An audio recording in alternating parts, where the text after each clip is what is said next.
Applause are widespread in forests in ubiquitous of northern and South America. And there you go, folks. Our show has officially started. How about the round of applause for our fans?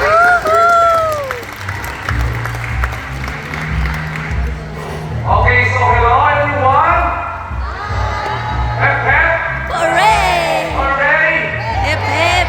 Okay, my kapung Sudanan and welcome to Cebu Ocean Parks Happy Theater. By the way, my name is PJ. I'm going to be your host for this afternoon. Now, our next feature, birds are just like any married couples. Monogamous, meaning they only have one partner their entire lifetime. Pretty romantic, isn't it? But as any couples would attest, in our relationships, there always be battles. Now, let's meet our beautiful pair of blue and gold macaw, Blue and Azul. So today they will release the best in the basket for me. But before we continue, I'll be dividing you guys into two groups. Now all the boys will cheer for Blue. Come on boys, say go Blue, go Blue. Go blue, go blue. And all the girls will cheer for Azul. Come on girls, say go Azul, go Azul. Go Azul! Okay, so are you guys ready for the basketball game? I can hear you. Are you guys ready? Okay, so birds are ready. Trainers are ready. That's that. Go! Now here comes both birds to the table. First ball for both birds. Now second ball for both birds to the last ball. Come on. Who's gonna win? Yay! That's alright, let's go. Okay, so Trainer Jen, you guys lose this game. What can you say? I want another race. Oh, he wants another race, Trainer Jen. You sure about that? We want Azul to lose again. Okay. Well, this time I can guarantee you Azul will win. Confident on girls now. So what game do you have in mind? What game by the way? I want a ring race. So what is a ring race? The first bird who can drop 3 rings into the ball will is the winner. That's a ring race. Okay, so a ring race it shall be. Now remember girls that boys already got 1 point. So girls, let's cheer louder for Azul to win this time. And we're gonna do it for our ring race. Okay, so are you guys ready for the second round? Okay, so birds ready, trainers ready. Let's stand, go! Now here comes Logan for the first thing. Leading the way. Here comes Azul at the same time. What a clever technique by the girls. Trainer Tian, did you see that? 3 rings at the same time. What can you say?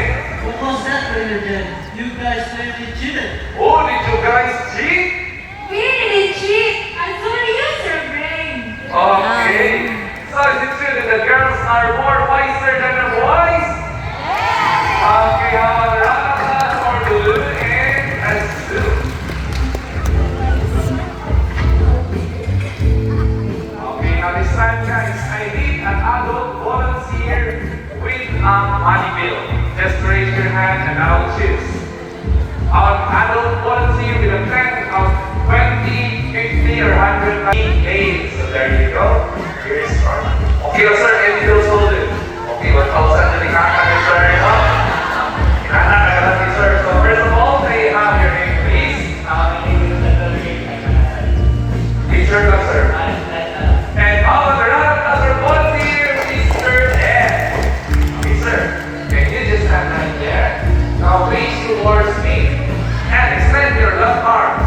sana po ng 100 peso. Sir, nakuha naman sir. Tama naman kami sir. Ano ni Chloe kasi sir? Wala na si competition. You know what, sir? We are just kidding this part. So we will return now money. But before that, do you want to have a picture with you personally? Kaya want it there. Para niyo mag-please. Uy, paano pa yung tingnan niyo?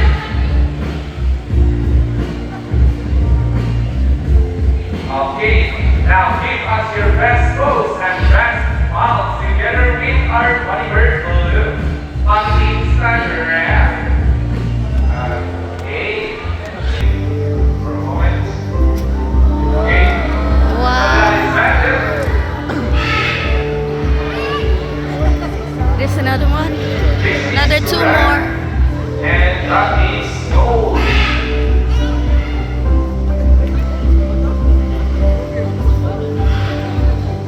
Okay, so first, my which energy is bandits. Bandit is a green wing of hope. As you can see, their body is covered mostly red plumage. Its wing and tail colors are blue and green. This macaw has a white naked face, striped with small red feathers. They are the second largest bird next to the hyacinth macaw. That's why they are called the gentle giants of the marine family. Their scientific name is Hana or Rockets. Say hi to everyone, man. Hi. Woo!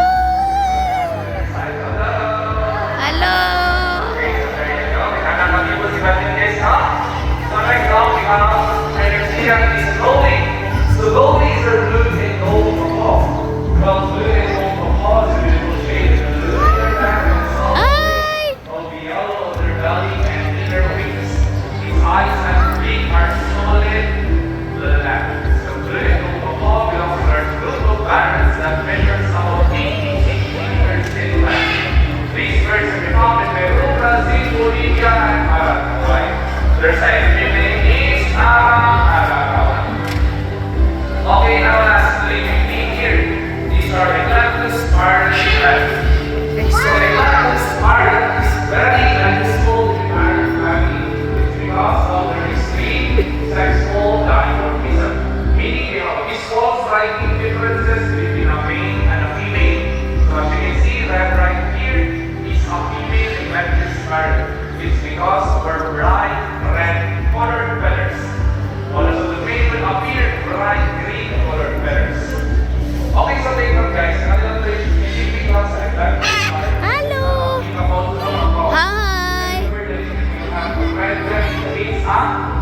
Concrete pizza. Very good. Okay, so Eclectus part, scientific name is Eclectus coloratus. So meanwhile, mga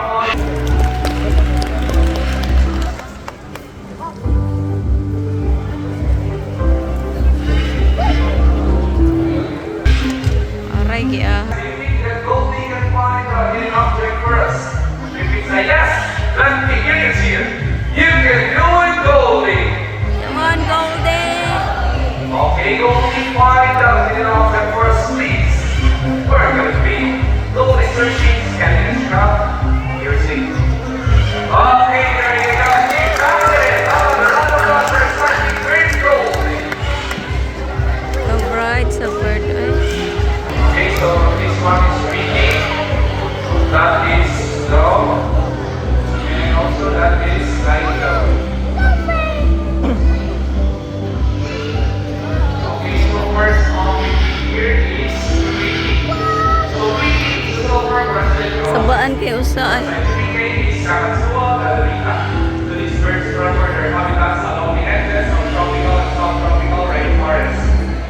So these birds are pretty much white with black curved bills and they have a distinctive yellow silver crest and a yellowish color of their underside wing and tail feathers. So that's all for Ricky, our silver crested cockatoos. So next up is is Nigel. Nigel is an umbrella